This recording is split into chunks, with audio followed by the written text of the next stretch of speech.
And one of the songs I chose to sing was by Chuck Berry, on My Ding-a-Ling. So yeah, I'm thinking My Ding-a-Ling in front of the whole battalion, kids, parents, and all. I'm like,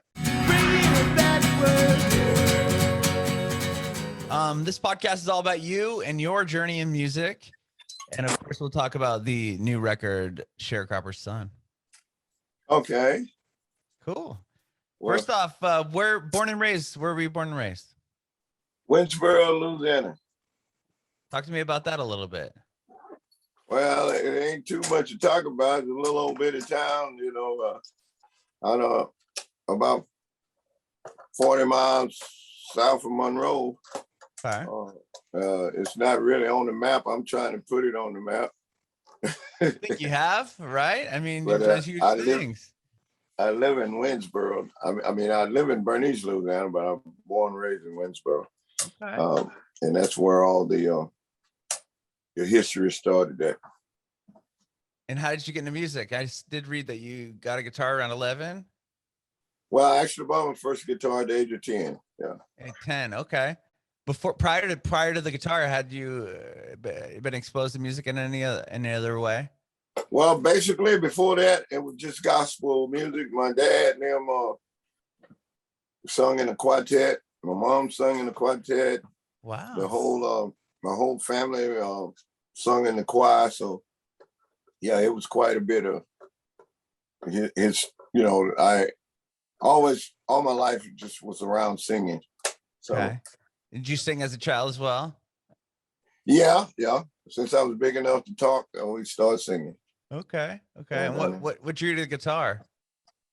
Pardon me? What drew you to the guitar? Sitting on the front row and at singing programs and just watching the guys' fingers, looking at the other guys, musicians play. Mm-hmm. And it was like something I always wanted to do. Was that the first instrument you learned how to play, or did you do anything prior to guitar? No, the guitar is really the first thing I ever really played. I always loved the piano, but I never could afford one. So okay. I could walk the streets with a guitar. I couldn't walk the streets with a piano. Sure, that'd be difficult. Difficult feat. Pushing around a grand piano. Yeah, but I took music. I mean, I in school, mm-hmm. They allowed us to play with the piano, and just as a class thing, but never, was allowed to do it. So just so happened one of my the piano player at the school was also the music teacher at the school, was also the musician for our church. So wow. He would give me like a few minutes to let me touch a key or something, but everybody was telling, don't touch those keys because it costs too much. That's not enough for. That's not something you play with. That's an instrument. Uh-huh. And it was something that the whole congregation had bought. So if one kid play on it, all the kids felt like they could play on it. So sure. They didn't allow that at all. Okay. So you had the guitar, and did you play in the church band at all? Actually, when I got my first guitar, hold on, I apologize for this. Oh, all good. Just turn that on, do not disturb. I'm sorry about that. All good. Yeah, my phone rings, my dog barks, all kind of crap happens around here. It's the world we live in now, right? Yeah, right. Yeah. Yeah. But that was my son calling, and my daughter talked to him. But yeah, I got my first guitar at the age of 10 when I was actually supposed to have been buying a pair of shoes. But it was the first time I'd ever held that much money. It was a $20 bill, because back then we were still hoeing cotton for $4 a day, and finally they did a minimum wage to $1 an hour. And so that was, everybody wanted to chop cotton in, but I wasn't really good at it. And I think I sometimes chop the cotton and save the weeds, you know, 'cause they all love it. Whichever one was the prettiest, that's the one I left standing. So I wasn't very successful in the whole field at that age. Okay. But I finally learned which one you keep and which one you save. But yeah, things are so different now. And, you know, like back then we felt like the cotton had to be so far apart to grow, and now they grow as many as they can grow together, you know. Right. Now it's just surplus as much as they can get, right? Yeah, we cut down more corn than we saved, thinking that was going to make it be healthy, but turned out all that was a lot of that stuff was wrong. Now you pass by a cornfield, the stalks are hugged together, you know, and everybody's getting all they can while they can. Sure. So you were given $20 to go buy some shoes, come back with a guitar. Tell me about your family's reaction to that one. Well, I was actually living with my dad at that time. Him and my mom had separated, and he had to go to work, and he didn't have time to go, so it was almost time for school to start. And so he gave me the $20 to let me pick out my own shoes. And we passed by this guitar in the window at the store. It was a beautiful red guitar, and you know, like basically red, smoked and black. But it was 1995, and so my friends, I had four of my class, you know, guys that we hung out with, and four of my best friends says to me, man, if you buy the guitar, we will help you mow yards and make the money back to still get your shoes before school starts. Oh, wow. And so I guess my punishment, where I had to go to school the first day of school with my last year's shoes on, because my dad was like, I'm not gonna give you another $20. So the lady in the store had told me that the guitar, the sign said 1995. Then she told me it was like $21 and something, and I had never heard about taxes. So I was like, what do you mean $21? The sign says. Yeah, I should be getting a nickel back here. What's going on? Yeah, so we turned and stormed out the store and said, man, they ain't right. They ain't fair. We felt like we really miss you. So the lady looked at the five young men walking out the store, shaking their heads, saying this ain't right. And she came to the door and called me back. And she gave me the guitar. She says, I'll pay the taxes. He don't even know what taxes is. Wow. And it was an elderly lady. And so she said she'll pay the taxes. And I was still standing there when she gave me the guitar. And I was looking at her and she was like, now what? What is it? I'm like, I want my nickel back. You know, I want my change. So she just said, if this don't beat all, she just reached in the pocket and gave me a nickel. She did. So she gave you the guitar and your change. You give me the guitar and the nickel back. So she did totally take care of the taxes. She wasn't lying to you. Right. So we goes across the street where there were bubble gum for a penny, and you could get a big ball of bubble gum for a penny. And so we bought 5 balls of bubble gum. And that's how we walked back from town, which was about a 3 or 4 mile walk. And I played the guitar for the entire walk. Wow. And we sung, and by the time I had made it back to the community, I had made a tune. I found me a tune. And you had never played prior to this, just screwing around on the walk back? No, I had never owned one. No one had ever let me just hold one and do what I wanted to do on it. Wow. So, and I was like, okay. But by the time I realized it, I had a great big blister on my thumb. Oh, sure. Yeah, you got to get the callus, right?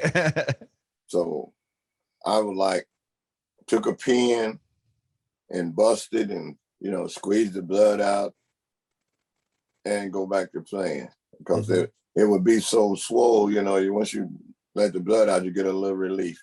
Right. And I went right back to playing. At that time, I didn't know about a guitar pick or thumb pick or whatever. Mm-hmm. So I just played strictly with my finger. Wow. But after a while, and we were playing hooky from school because my dad would drop me off. He'd drop me off at school, and I go right through the trail, go back to the house, get my guitar, and then go in the woods, get on my bike, and go back in the woods. And we would be shooting marbles and sometimes trying to shoot dice. And I would play for the guys. So and we were in the woods, but we were behind my friend's house, and their mom couldn't get them to go to school. So she would cook enough food every day for them for all the kids to actually eat in the woods. Wow. It was she was a sweet old lady. She understood. I call it great. I think she had a great understanding. But she would always cook beans, red beans and rice or something, just something that was cheap. But at lunchtime, the boys they would go home and get their lunch, and they would bring back lunch for everybody in the trail. Wow. And the thing about it was, we were given a nickel for lunch money, but we spent they would sell us lunch for the nickel. Turn everything off. We would they would sell us lunch for the nickel, and so and we would shoot dice and gamble for our lunch money, but she made sure all of us ate. Back in those days, there were nowhere you couldn't stop and get a meal. Everybody fed everybody's kids. So wow. well, So the real sense of community, right? I mean, nowadays that probably wouldn't happen. Nowadays nobody cares, but right. that's a few people cares, but it's not like that. Not like it used to be. Because kids could do this. We could go from house to house, eat whatever my mama cooked. My mama would feed any kid that came in the yard.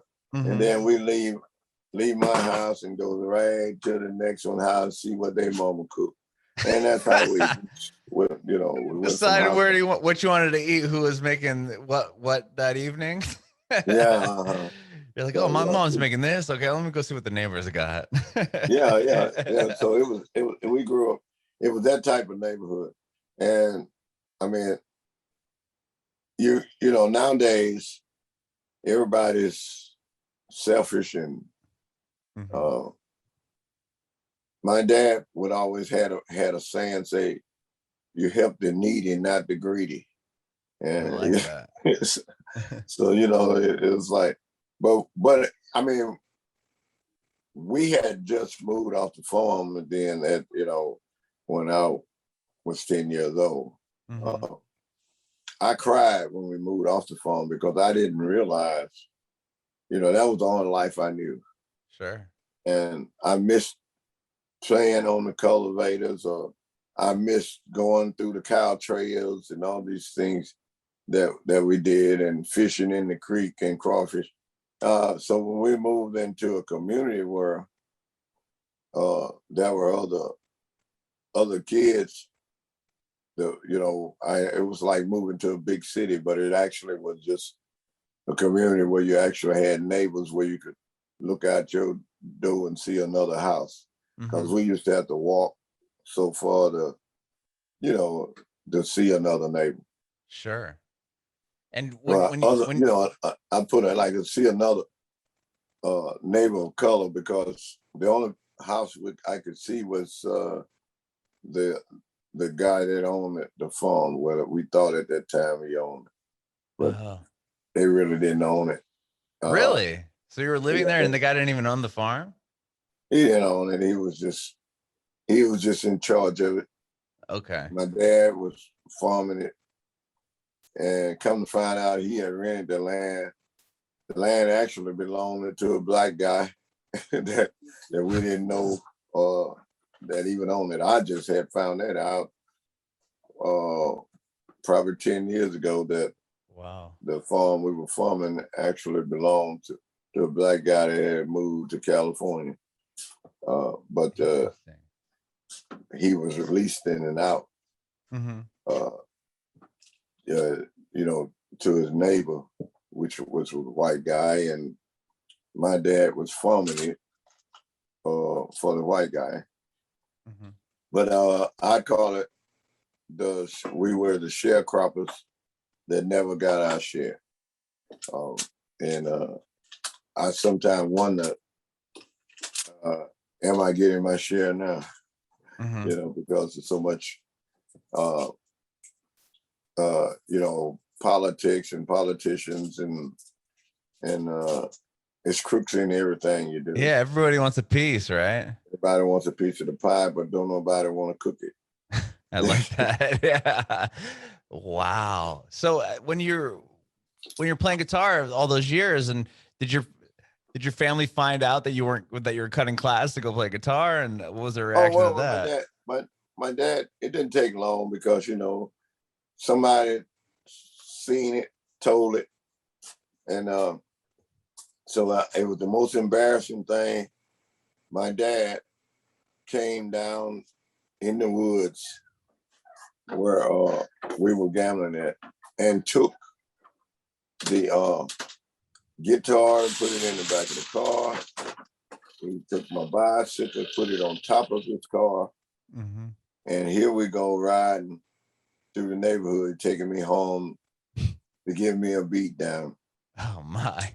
So all of my little friends, they're not gonna come in my yard, but they followed us. And he was like driving slow enough for him to keep up, Like, we gotta watch to see what's going on with Robert. Yeah, he's gonna really get this point across to me. You're gonna go to school or else. Right. And I guess I came up with the else, because he couldn't keep taking off from work and coming to get me out the woods. But so you continued to go to the woods to play? Yeah, but he actually, gave me one of them old-fashioned beat down that would be called child abuse now. Sure. But and all I could say was yes, daddy, boy, I told you this or that, yes, yes, yes. And so when I learned then, if you complain, people will continually tease you. So all my friends was teasing me every time they saw me. They was yes, daddy, because they heard me getting a whooping. And so when they did it to discourage me. But I made a song out of it, and I just went to singing that Yassa Daddy. So the first song I wrote was "Come Here, Boy, Yassa Daddy." And once I started singing that, and it looked like I was enjoying being teased, then they stopped teasing me. So and I learned at an early age that if you complain, they'll continually bother you about it, because they're getting on they're getting on your nerves, or it's a psychological thing. But yeah, I learned about reverse psychology, I guess at a young age, because once I started singing what they were teasing me about, and I actually learned how to play it, then they stopped teasing me from it, and they were, It's not it fun for them changed. anymore, right? Yeah, it didn't bother. Once they saw it didn't bother me, then if it don't bother you, well, why bother to do it if it's not going to make it miserable? Mm-hmm. And so they started to sing along with me. Yassa Daddy, Yassa Daddy. I'd say, "Come here, boy," and everybody would holler, "Yassa Daddy," and we went to having fun doing it. Uh-huh. And so all of a sudden, this tease turned into an enjoyable moment. Wow. So I guess that would be the first song that I ever wrote.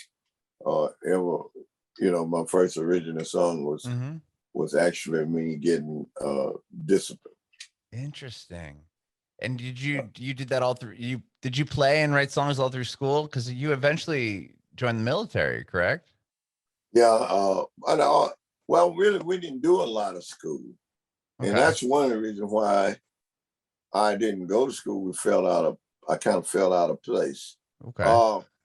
Well, we had to pick cotton and doing like the song Sharecropper's Son, there was only 3 months out of a year that we could actually go to school. You see, like right now, we would be in school simply because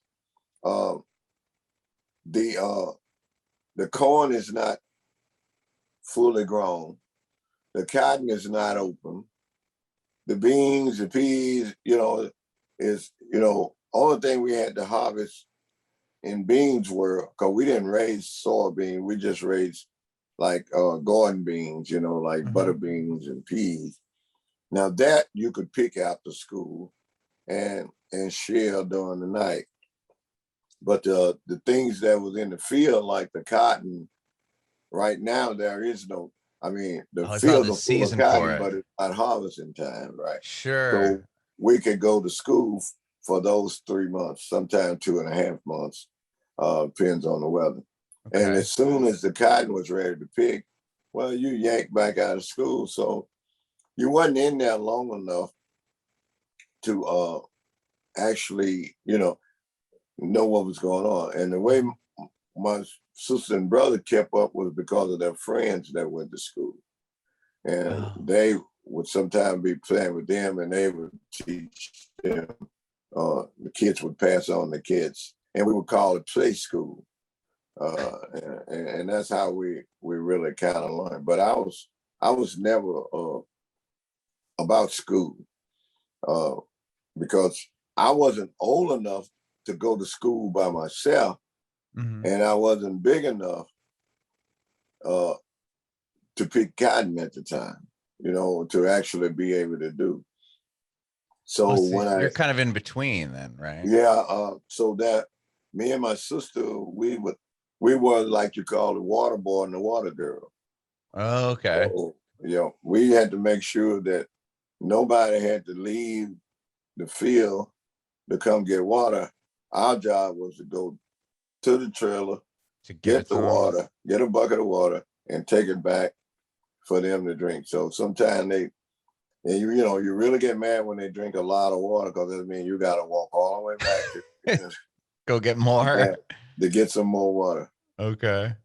So it was a job for everybody, regardless to your age. If you were, I remember riding on the sack, and people say, "How do you remember that far back? How could you forget it?" Because we rode on a cotton sack. I remember my mom would pull me on her sack, and then when her sack started getting heavy, she'd take me off her sack, put me on my daddy's sack, because my daddy always picked 2 rows at a time, and you get off the sack long enough for him to pack it, and you get back on the sack. And I thought that that was the way of life. And so I remember like yesterday, my first sack I had, my daddy, because I put cotton in a sock, and when he came back, I had a sock full of cotton, and they had told me to stay in the back of the truck But we got out of the truck, me and my sister, and picked us some cotton. So my dad saw the cotton, and he went on that night. He put a string on the end of a flour sack and gave it to me to play with on the end. And you know, I'm so trying to impress my dad, I filled the flour sack up with cotton. Oh. And once he realized I could fill that flour sack up, then he gave me a grass sack, a bigger sack. Okay. And you know, next thing I knew, it wasn't fun anymore. And I didn't want to play. That's a job. Yeah, I did not want to play that game anymore. But now that he know I can pick a sack of cotton, I mean, you know, I can fill the sack up. Either I'll have it full when he come back, or I'll be ready for some discipline. Oh. So like real quickly you came from a game into now this is your job and get it done, or you're getting in trouble. Right. And so now he gave me a role beside him. And now I got to keep up with him. He's got 2 roles and I got 1. And so me and my sister got to keep up with him. And wow. He would go back and help us catch up, but he would always be, y'all better keep up. You better keep up. And for first thing I knew, I done graduated from a sock to a flour sack to a grass sack. Now I got a 7-foot sack hanging on my damn back. And it ain't fun no more. Right. And even if I don't want to play, I gotta play this game anyway. So, yeah. Once you find out the difference between a stalk of cotton and a cuckabug, then your job was to pull up the cuckabugs. So. Okay. How were you able to convince him that you needed to join the military and you didn't want to do that anymore? I did that when I joined the military. I was 19 years old then. Sure, but didn't you were able to kind of get away from that, or no? It sounds like you would be a family. You know, you kind of inherit the next generation into that. We moved off the farm. Oh, sure, okay. My oldest brothers told my dad one day they wasn't gonna pick any more cotton. This was not the life they wanted to live, and they said, "We're gonna help you harvest this crop this year, but we're not gonna help you plant another one." And that's when you guys moved. And that's when my dad decided to move. They tore down an old church and to build a new church. But the old church was so huge until they actually had enough material to build 3 houses. And the deacons of the church built the church, and then they built them a house of peace out of the lumber that was left, and they built the houses identical alike, so that nobody would, you know, they build this house and then they build this house and they build this house. So they built all 3 houses identical alike. And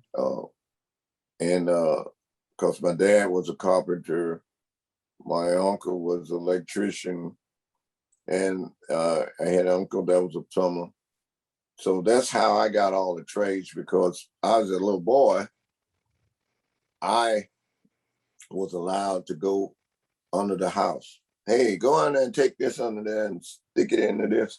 And so they would tell me what to do. And it was like fun to me to go with my dad and stay all day, you know, and then he'd take me by the store, buy me a bag of cookies and a big red soda. And hell, I was tickle pink. So yeah, I kind of like been overworked and underpaid all my life.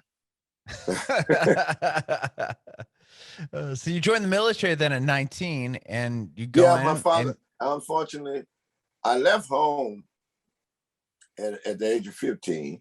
Oh, wow. And I went to New Orleans with a friend of mine, and I was tall, and And so by me being tall, I stuck a pipe in my mouth and got me a walking cane and a pipe, and I pretended to be, a man.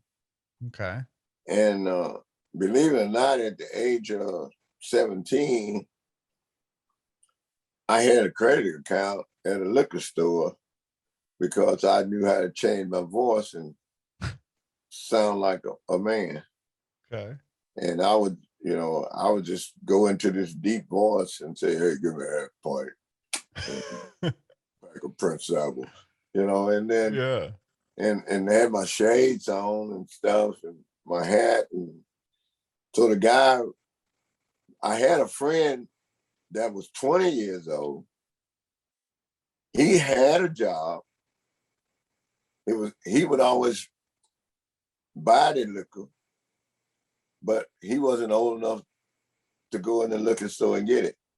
So here I was, 17, 3 years younger than him, but he looked it like, they always asked him for ID and he couldn't come up with ID. That he was old enough to work, but he wasn't old enough to buy tobacco and alcohol. So he would have to come get me to go in the liquor store, and they would make him stand outside and he would give me his money and I would go in and purchase the liquor. And on days when he didn't have money, and he was actually working for the railroad. Wow. And he had a good job working for the railroad, and I wasn't old enough to work anywhere. So finally, at the age when I turned, my dad got killed in an automobile accident. Oh, wow. And so that's when I had to become a man, because other than that, my dad would always say, "If you need me, call me. You can always come home." And which I had a little too much pride to come home. So I didn't want to be a failure. Sure. But the door was always open. But when my dad got killed in an automobile accident, then I had to stand up and be a man then. He was killed when I was 17, and I went to in the middle. I wondered for a little while, but then at the age of 19, on my 19th birthday, I joined the military. I volunteered for the military. I had friends that were drafted, but I volunteered. And I tell the truth, I volunteered because I knew it was a sure way to take care of my mom. Sure.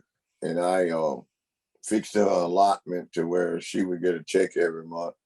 And the rest of the money, I just blew it. I didn't do anything positive with it. I just, fast as I got it, I spent it. I enjoyed the good life. Yeah. But then the military started open doors. I joined, and when we graduated basic training, I became that was the first time that I performed before that larger audience, was the graduation in the basic training. And I won a little plaque that didn't even have my name on it. It just said Outstanding Entertainer of the Year. Wow. So Do you still have it? No, I actually lost it in a fire, but I Oh my kept it gosh, I'm so for sorry. years. But it didn't even have a name on it. So I took a pen, like a safety pin, and I scratched my name on it. Oh, And I love and that. so next I went to but it went into my military record as I was the Outstanding Entertainer of the Year. So I actually won the talent show. Okay. And so when I went to AIT for my career training, which was the aircraft armored subsystem mechanic, that's when I realized what it was doing for me. But the commander and my first sergeant called my first sergeant from Fort Polk, Louisiana, and found out that I actually did win the entertainer, outstanding entertainer of the year award. Mm-hmm. And so then they asked me to organize a band for the graduation of AIT. And so here I go again, leading the band. And so we did that for the graduation. And then that went into my military record. And so my first duty station was Illerstein, Germany. And I got there on a Friday. Mm-hmm. And it was Friday afternoon. My first sergeant told me to report for duty Monday morning. And he had one of the guys to show me where the recreation center were so that I could go out and do, have something to do for the weekend, or just to keep from being bored in the barracks. Show him where he you didn't know the area, right? You didn't really know. Yeah, he can go shoot some pool or something, in the rec center. Mm-hmm. So I went there and I checked out a guitar, and I started to play the guitar with the door open to the room. Normally, you shut the door and you entertain yourself, or practice with yourself. But I didn't know that, so I just left the door open and I started playing. And the young man came up and asked me, he said, "Man, look, we got a battalion tomorrow. We're having a battalion picnic. The whole company, everybody gonna be there." And saying, our lead guitar player just got out and went back to the States and said, "We don't have anybody play. Say, would you be interested in playing?" And I was like, "Nah." I said, "Man, but I don't know any of you guys' music or nothing. Don't know." Mm-hmm. He said, "Don't worry about it. Just play whatever you know, and we'll play behind you." And those guys were, professionals, and so they could pick up on anything. So I played whatever I wanted to play, and they just played along with me. And then this party is Saturday, so actually. I get here Friday night. Now I got a gig Saturday morning. The next day. The next day, and which was the greatest thing could have happened, because I got to meet the whole battalion. Their families and all was out for a company picnic. Mm-hmm. And I had saved the band, saved the picnic for the entertainment. Sure. And one of the songs I wasn't thinking at the time. I was, like I say, a 19-year-old kid. And one of the songs I chose to sing was by Chuck Berry, on My Ding-a-Ling.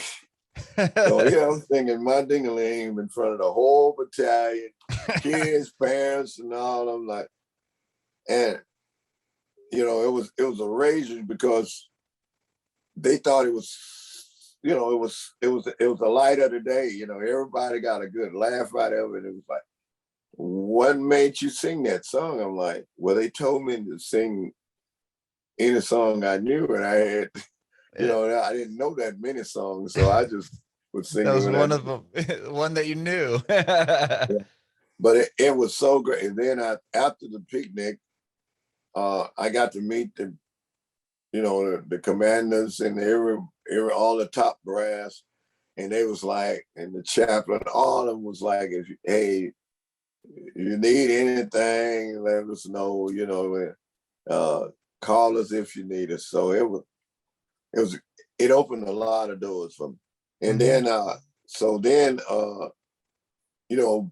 by having this gift and utilizing it, everywhere I went on campus, everybody already knew me. So already had heard of. So I'll tell anyone that if you don't display your gift, nobody know you have them.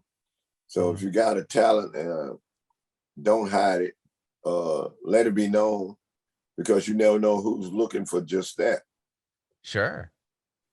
So that's, yeah, if you weren't playing, if you didn't check the guitar out when you got to when you got to, the barracks, you would never have gotten the gig and never, really advanced as far as that went.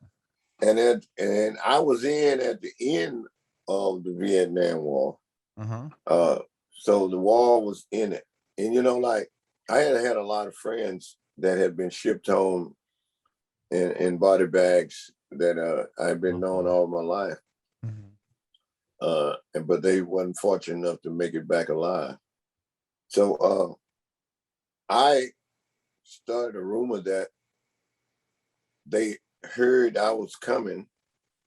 And actually, I really think I signed up for a suicide mission, because my friends that didn't make it back, their parents were rewarded. And back then, $20,000, $30,000, $40,000 was a whole lot of money. And because you could buy a car for $4,000, you could buy a house for $4,000 to spend or whatever, I know the land that I grew up on, I think my dad told me he paid $300 a lot, Oh back my then. gosh. It was, you could buy an acre of land for less than $1,000, depends on where it was at. Wow. So they were considered rich. And I was like, I always loved my mom. I'm like, okay, I'm out here in these streets. I'm not gonna survive forever anyway.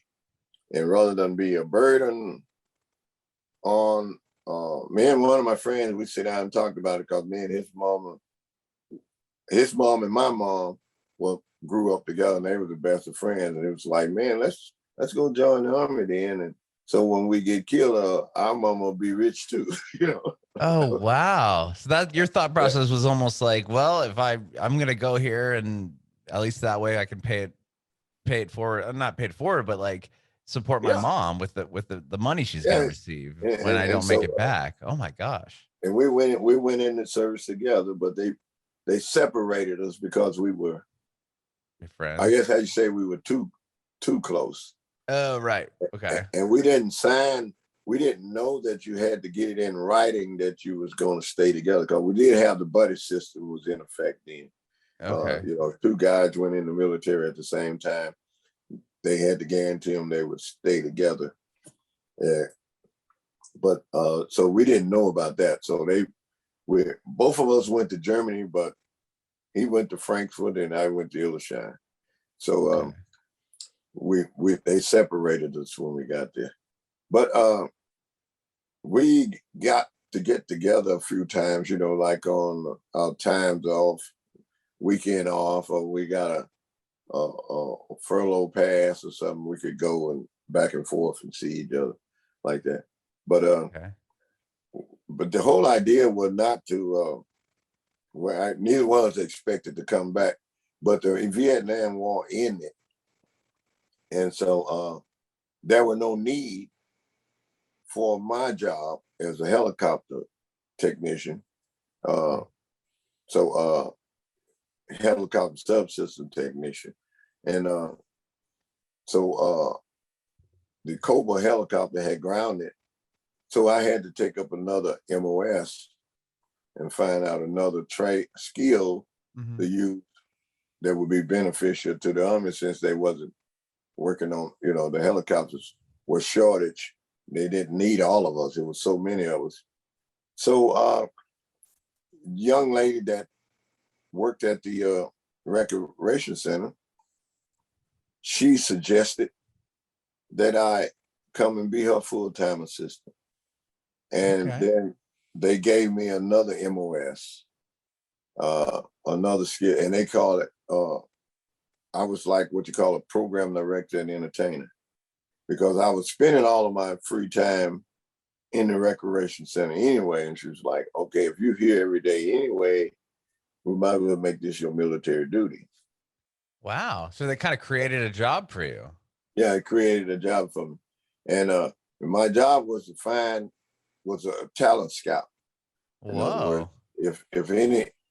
if a new guy came to Germany, I mean, came to Illershine and he was on the post, I would look for his skills and his talent. Hey man, what do you play? You play an instrument. If he played drums or if he played a guitar, if he knew a little bit about saxophone, then I was like, hey man, I can get you this easy gig where all we got to do is jam. Yeah. And everybody wanted that. So, and if the guy was good, if I listened to him and I thought he was good enough to be in it, then all I had to do was go to my commander and tell him who I wanted from that company, and they would give him an audition. And if he passed it, then he became part of the military band. And Did the greatest you audition thing about them, that, or did the commanders audition them? no, it was totally left up to me. Wow. If I thought they were good enough to be in the band, see, because I had this reputation of coming there out the first, my second day in Europe and saving the band. And I did a great show as far as they were concerned. I was singing old songs that was in the US, but they were new to the soldiers over there because they had never heard them. And we didn't have this, thank God, the technician, like this technology that we have now. Sure. So all this wasn't available. Now I can talk all over the world sitting in my living room, but right, it's crazy. Before then, I had to actually go there and show up. So right. But these guys, they would once they put me in the recreation center, then I was allowed to set up tours and different things, just to actually take guys out places. I got to go and walk in the cave where Jesus was buried. Just anything I wanted to do, they actually did, and it was like. So I tell people, I've been to Jerusalem, and I walked in the grave, I looked in the cave, and I'm like, hey, he wasn't there, so he must have rose or somebody stole him. I make a joke out of it, but sure, wow. When you've been there and done that, and I did that at a young age, and they was actually two guys saying, and this is where they laid him over here, and and stuff like that. So it made me grew up in a religious family. This was deal. Yeah, it was the biggest deal that could happen to me. Yeah. But I could either, I was good at telling if a person had the potential to be a great, a entertainer or not, and I was okay. And so they labeled it as I think it was a 63 Y Yankee, something like that, but it came out to be a program director and entertainer. Wow. And that meant I had to put the show together and get the talent for it. And we had to have something at least once a month for the battalion. And then next we got pretty good at it. And then they started letting us go play for officer club at different countries, different bases. And so the commanders and the non-commissioned officers all was using my band to and they wasn't paying us anything. Well, you were already in the military, right? It's kind of your job, right? That was our military duty. But the thing about that is, if you had rehearsal for 5 o'clock and you came in at 5:05 without a logical excuse, you were AWOL. So it was so important that you be where you're supposed to be on time, or you was AWOL. You could get court-martialed for it. You could get Article 15, which take a big hunk out of your check.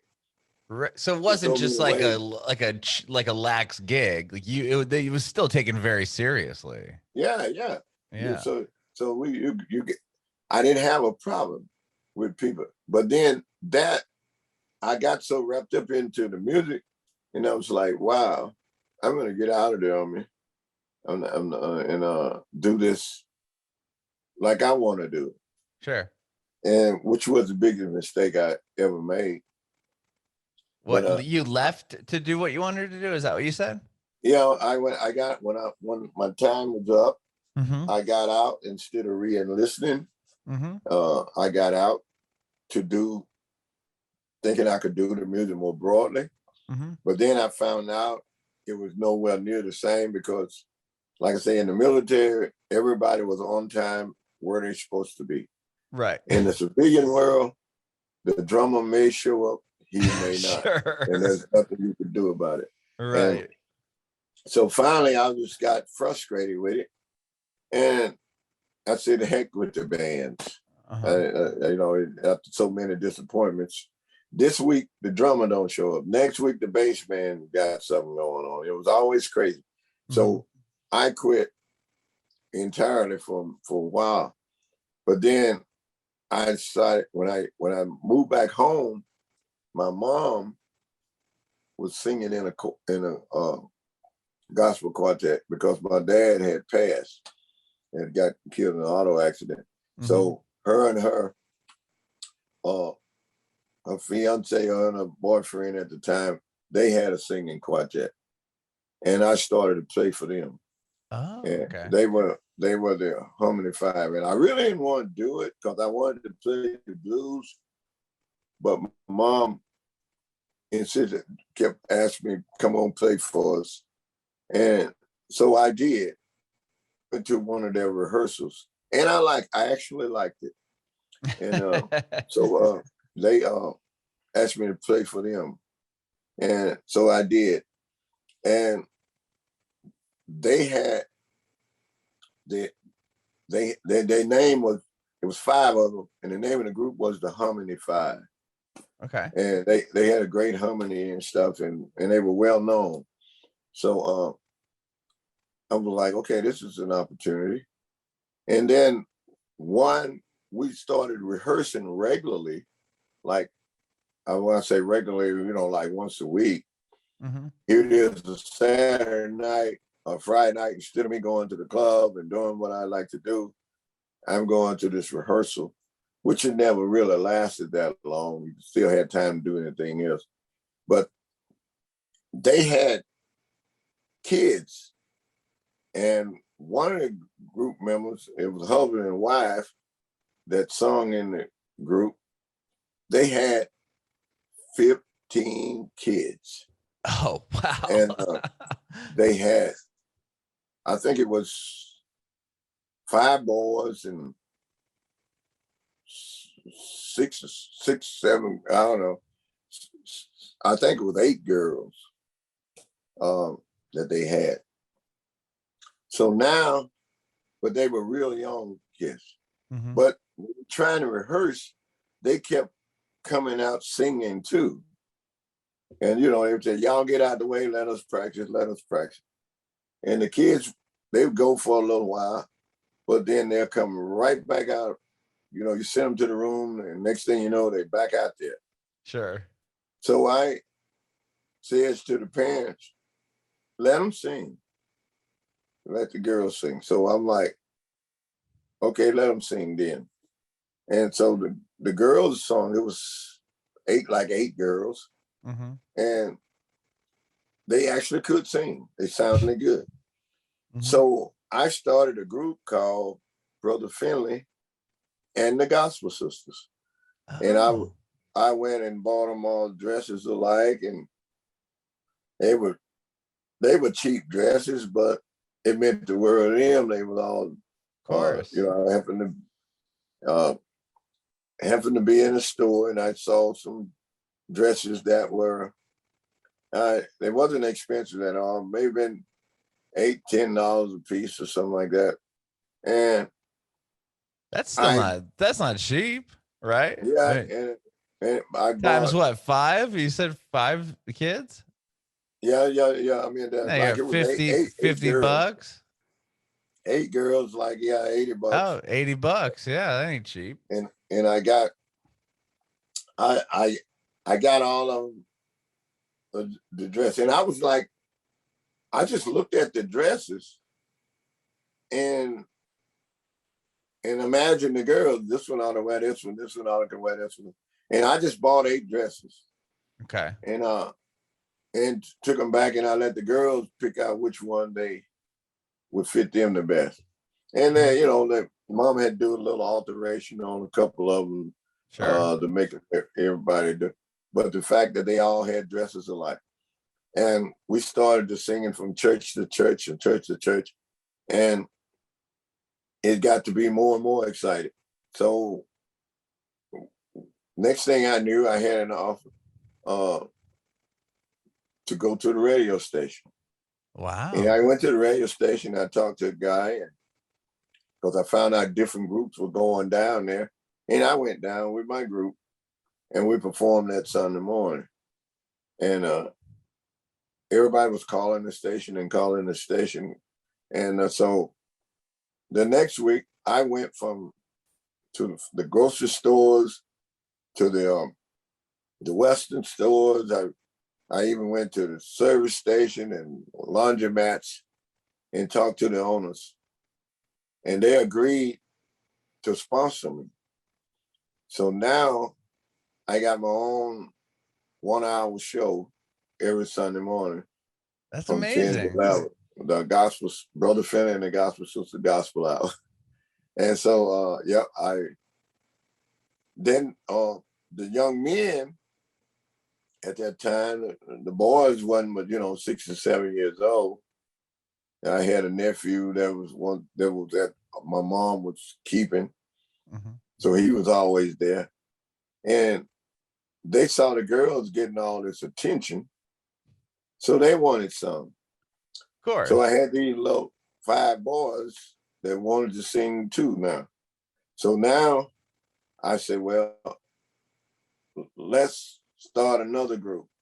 Let's do the Young Gospel Brothers. And I named them the Young Gospel Brothers. And we was actually talking about that this past weekend, because I was actually down there with the family. Oh, wow. For memorial for their mother. They still celebrate her birthday every year. And that's amazing. Her sisters and brothers sometimes come from near and far. They come for as far as Michigan and Chicago, and they just come from everywhere for that day. And they was honoring it Saturday. Mm-hmm. And we were talking about how we started. But yeah, it's so much that history is coming back. And now, I got grandsons that can actually sit down and entertain. Actually, he taught himself to play the piano well enough for the church to pay for his piano lesson. But he started just sitting behind the piano player, watching his fingers. And then one day the piano player didn't come to church, and he just got up and went to doing what he saw the piano player do. And it was amazing, because nobody, even his mother, didn't know he could play a piano. Wow. And so, yep. And I think at the age of 12, 13, he was doing that. And now he's 16. So he's been in the ministry of music ever since. That's really cool. That's really he still cool. play for the church, and he plays piano, he plays guitar, he plays any instrument you pretty much put in front of him. Mm-hmm. So they were like, he's just a natural, Sure. But, in the blood, huh? Yeah, it just comes out. And I actually bought them their first set of drums. I don't know, they might have been 8 or 9 years old. And the mom was like fighting my hand because all of that noise, and she got to go to work and boom. I said, well, just put them in the garage anywhere, but don't ever tell them don't play. And and so now she's so proud, because his career is moving on into music. He actually opened up for me in a show a couple months ago, and everybody loved it. And that's awesome. Yeah, and he opened up by himself as a solo guitarist. It's really cool. I've only bought him the guitar like 2 years ago, but who would have thought that he could actually entertain a full house, doing it. But I got a great grandson that's 2 years old, and he's already got his guitar, he's got his drum, he's got his congos, anything I can get onto. Matter of fact, he's got a set of congos in my truck that I haven't given to him yet. But you plant, how you say, being a sharecropper, you know that you don't plant today and expect to eat tomorrow. You got to go through the process. But the earlier you plant, the sooner you can eat.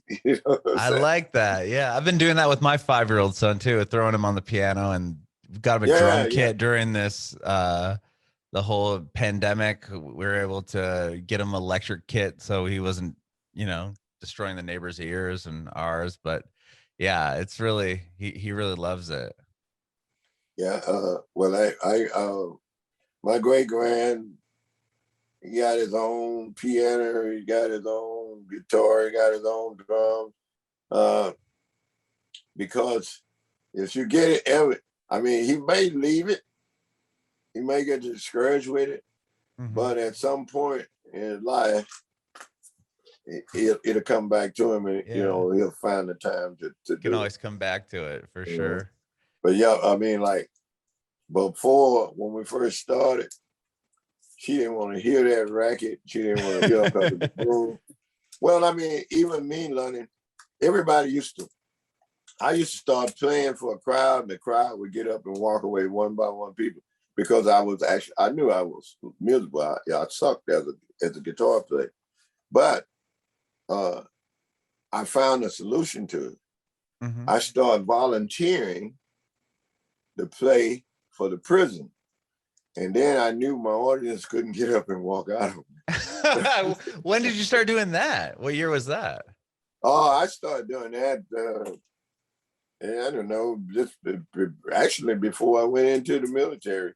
Oh, wow. So it's been a while you were doing that. Yeah. That's bold move. I really did suck as a guitar player. But consistency, the more you do something, the more comfortable you do. Now I really don't pick up my guitar unless I'm actually going to do a gig. Is that right? You don't just pick it up and jam anymore, like by yourself? No. I only pick it up to play mostly now a gig, because there's really no need to do the wear and tear on the guitar. I play by ear, and I never read music. So if I want to sound, I put it in my head to what I want to hear. And any sound, because anything I hear, I can play it. So I've never heard a sound that a guitar make that I couldn't get. And I don't use the special effects. I don't use the foot pedals. I don't use it. It's just I move my hands up and down until I find the sound, and I actually play whatever I hear. So with all the songs on my album, I sit down and if I want to play it, I can play it. Yeah. I lost your video, Robert. Sorry. No problem. What happened? It's just your name on there. I don't know. I lost you sitting. Oh, there you're back. Okay. I think I don't know. For some reason the battery get low, it'll do that. But all good.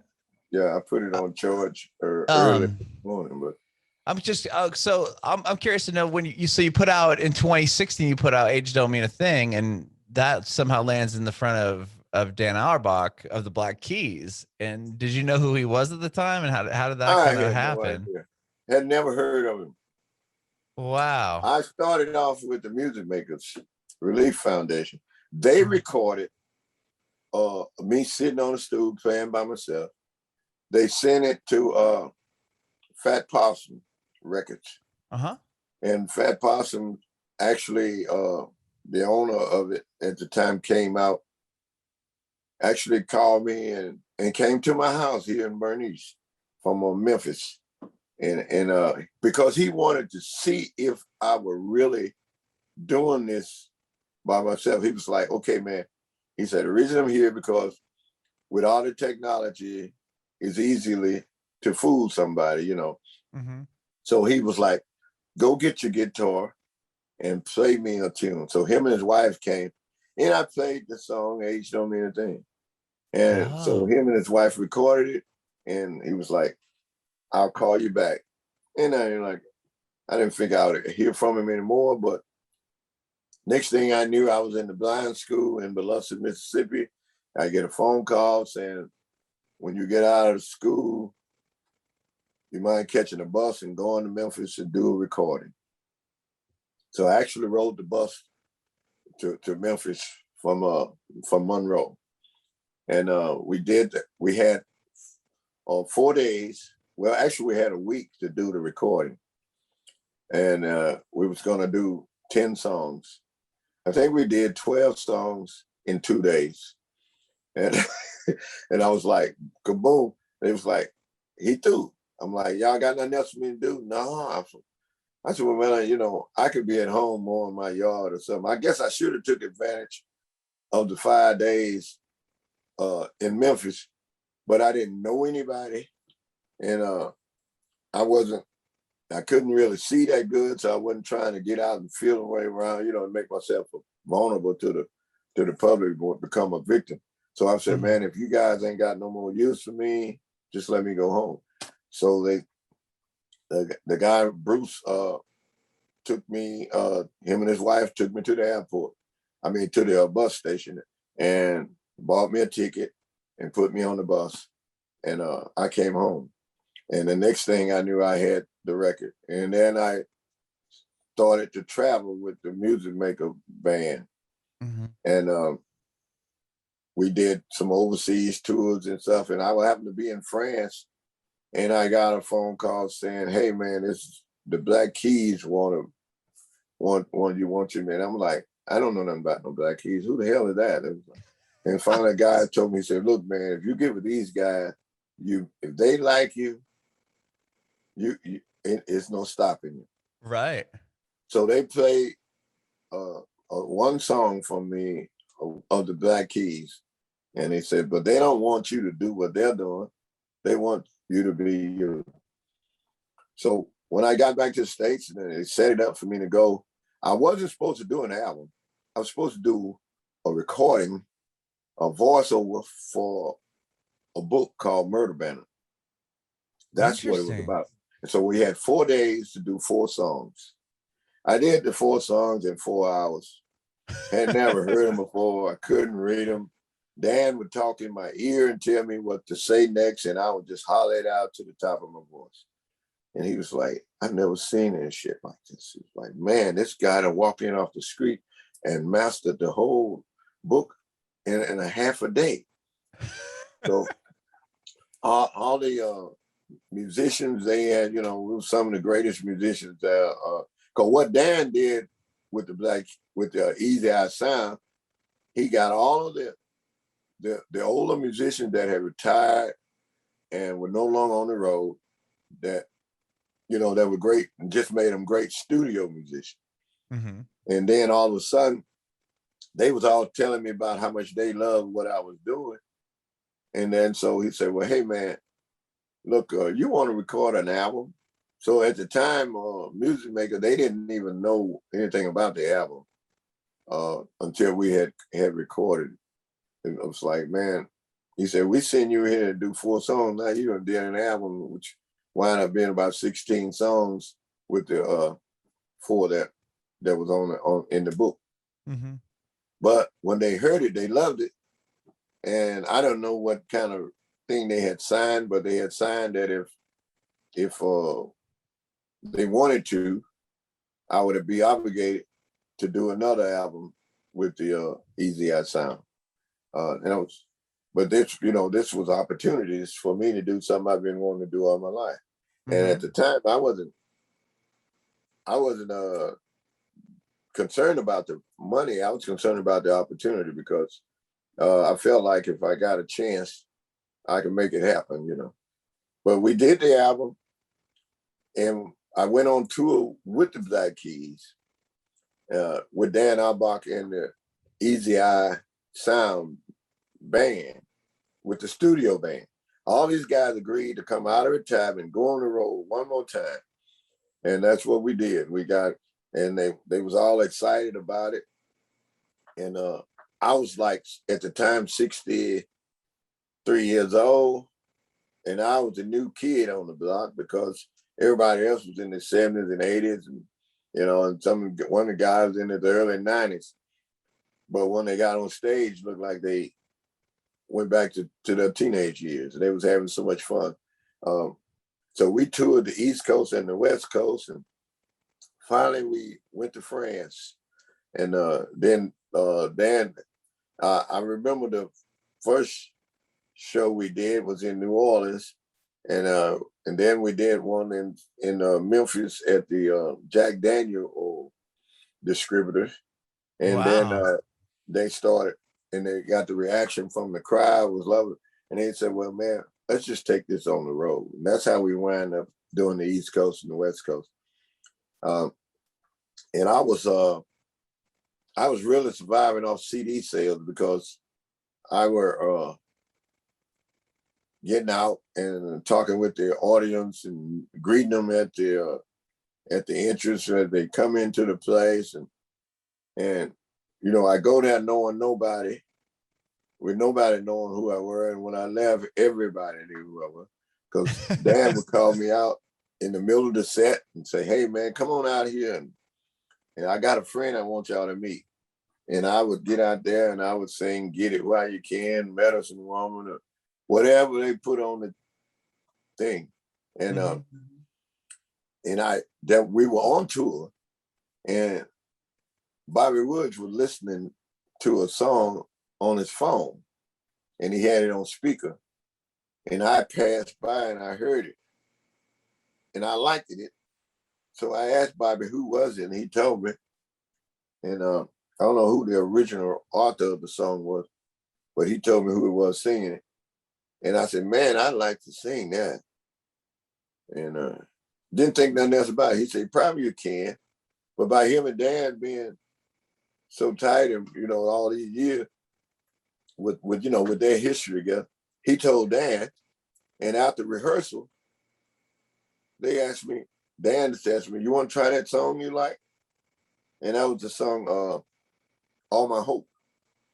That's on the new album, "All My Hope Is in Jesus." And I was like, "Yeah, I'll try it."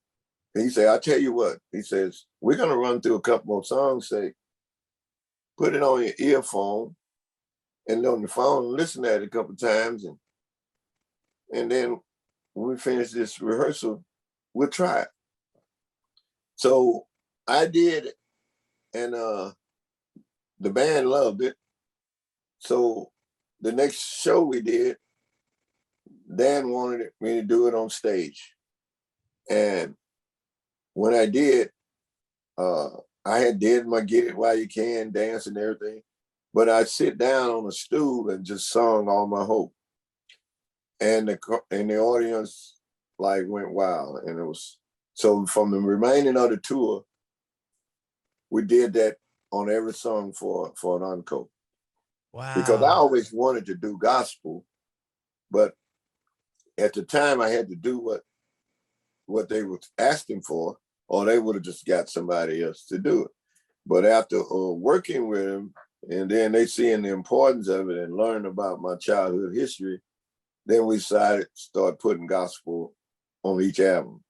And that was kind of a way of opening the door for my gospel album, which "All My Hope" is on going platinum. And then that was the closest thing to gospel that we had done. "All My Hope." Now Holy Wine. I'm sorry, "Holy Wine." Then on the new album here, we did "All My Hope," and we actually went to the studio and wrote the song "Starting to See" for the America Got Talent, because because you're on that, right? Last year, or in the 2019.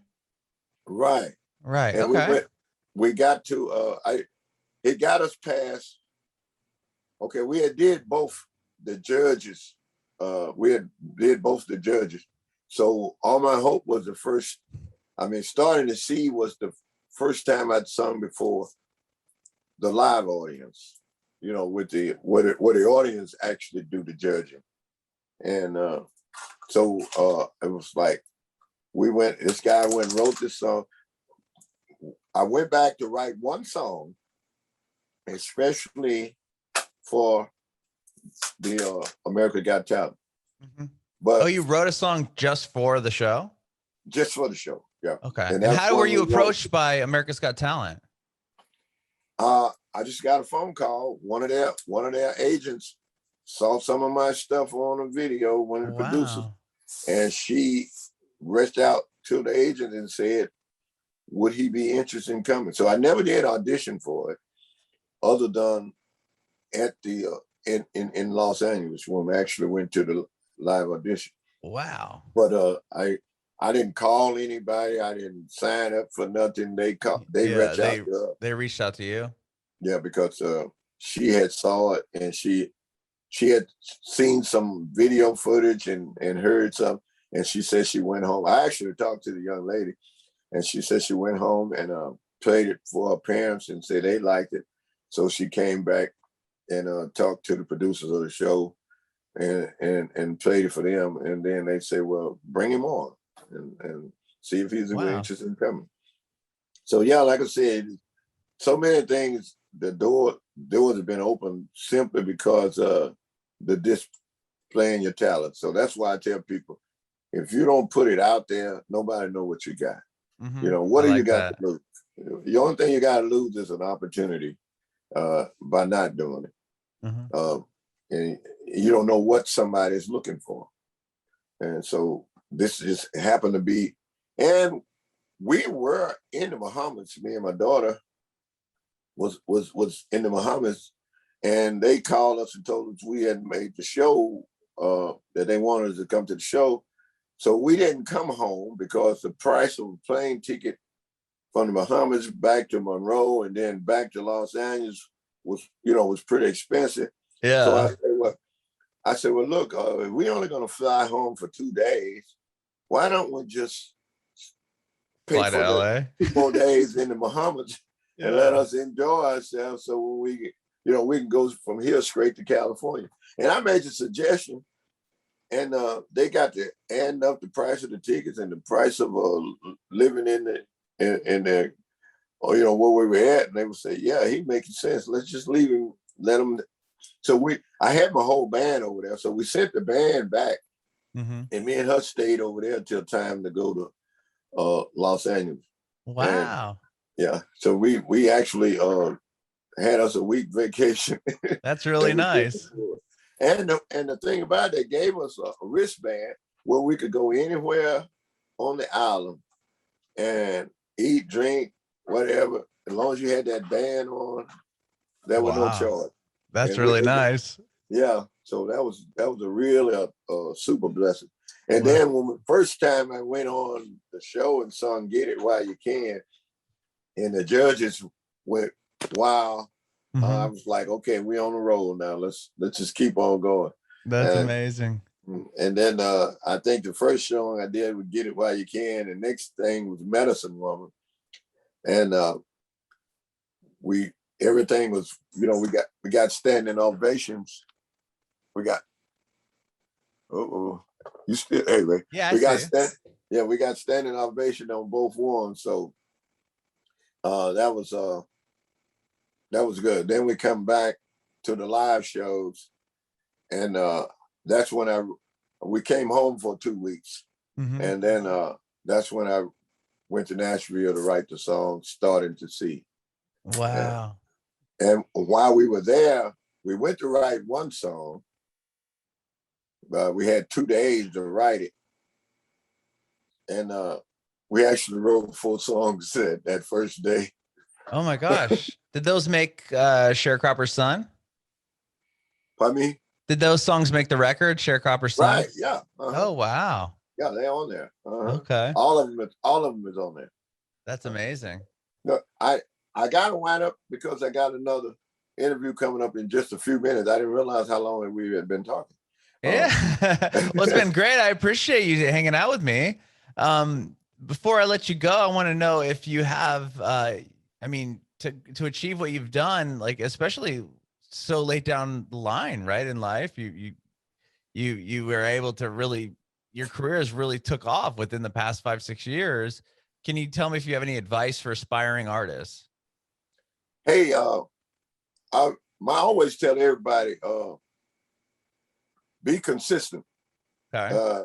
Winners don't quit, and quitters sure don't win. That would be the thing. Just keep on keeping on. And when people say you're not going to make it, that should make you try harder, because it's a good feeling to make those doubters out of a lie. You know, just hang in there, man. Then don't.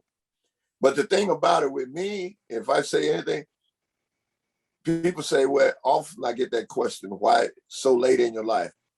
Everything happens for a reason. Mm-hmm. And the good Lord knows 30 years ago, 40 years ago, I don't really think I could have dealt with this type of success. Because I wasn't mature in the mind to how they actually handle it. Mm-hmm. You know, I probably would have bought a race car and didn't make a curve, run into a tree, you know. Sure. And another thing, don't let nobody tell you you got to take a pill for this and a pill for that. See, because we lose so many famous artists behind drug overdose, whether it was a prescription or street drug. The drugs is destroying our musician. I mean, if you get the bottom line, if I could say Prince, I could say Michael Jackson, I could say Jimi Hendrix, you know, I could say Elvis Presley. If you read up on it, it all was a drug one way or the other. Mm-hmm. So if you're sleepy, take a nap. You know what I'm saying? Mm-hmm. That's the best way to stay alert. Because if you got to take a drug to go to sleep, then 9 times out of 10, you're going to have to take one to stay woke. So uppers and downers and all this up and down stuff, and eventually you'll run up on one that don't get along with the other. And like I say, that's the positive thing. Try to keep a clear head. Now, ain't nothing wrong with taking your shot. You know what I mean? Because that's my philosophy. I'll take me a shot. I relax myself. You know, but I'm not depending on a drug to make me feel like dancing. You know, if I don't feel like dancing, I just sit there. You know, just bring me out of stool. But if you get dependent on, if you got to have this, then you get dependent on it. Now you got to have something to get you down off it. So don't let the drugs destroy your life. That's the main thing I'm trying to say.